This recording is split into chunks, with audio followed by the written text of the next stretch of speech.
Hey, what's up guys? My name is Brian. We're continuing our HTML tutorial.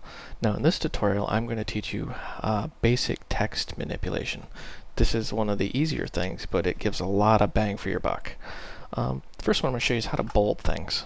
To do a bold, you just enter the bold tag, which is just a B. Whoops, got those mixed up. Let's save that, flip back over to our web page. As you can see, I bolded the word hello. Now, one thing beginners often have a hard time with is, like me, they forget that slash. If you forget it, you're turning the tag on and not turning it off. What do you think's going to happen?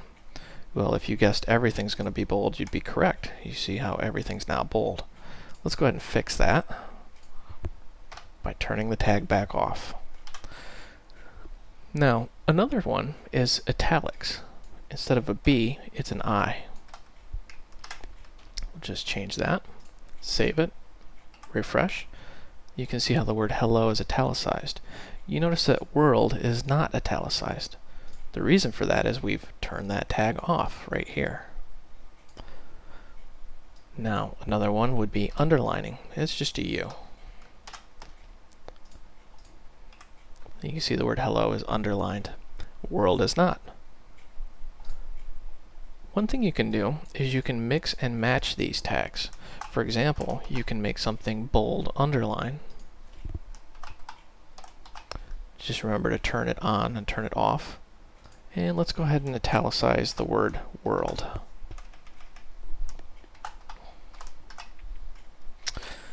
Now remember to save every time when you go to refresh this, otherwise you won't see your changes. Here you can see we have a bold underlined and italicized. Another thing you can do to manipulate text is use what's called the font tag. The font tag is very simple but very powerful. Just remember to turn it on, turn it off. Now, just doing the font tag itself will do absolutely nothing for you. As you can see, nothing's happened. You have to give what are called attributes. So we'll say we want the color to be red. Now you can choose any color you want. There are standard colors. Typically they're friendly names like red, green, blue, black, but you can also use a hex code. For this we're just going to stick with the name. We don't want to confuse anybody. Now save your work, flip back to your web page, refresh it. You can see we now have hello world in red. We're not done though. The font tag actually has extra attributes. You can define, for example, the color, the size, one being incredibly small, as you'll see here. And it goes up to, I think 7 is the highest, but we'll find out. Go ahead and refresh this. So you can change the size of these things, which is actually pretty neat. Now let's see what happens when we just split this up a little bit. Notice how we have a couple lines here. Hello world. Take a minute and think about what this is going to look like. Do you think hello and world will be on two different lines? Let's find out. No. The reason is we have not told it to put a hard return in here. But you notice how hello follows all of the text processing we put on it.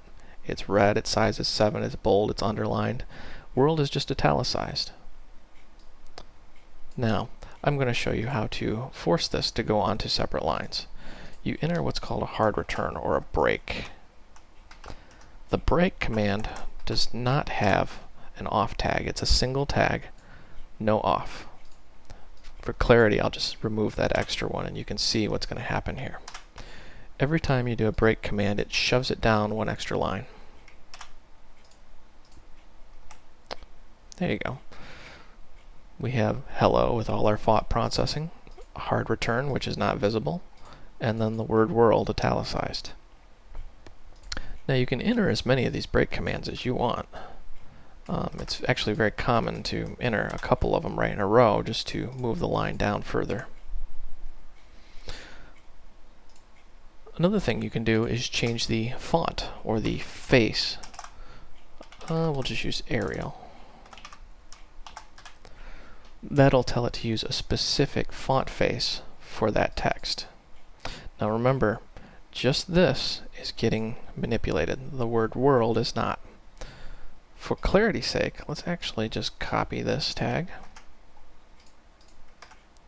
And be sure to turn this off here. Now we've got two separate font tags.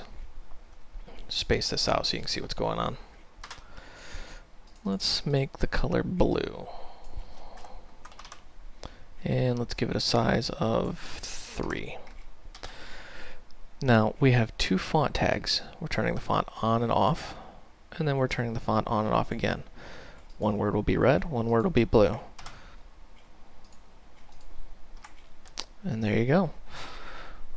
Thank you for watching. I hope you find this entertaining and educational. I'll try to make more videos as time allows.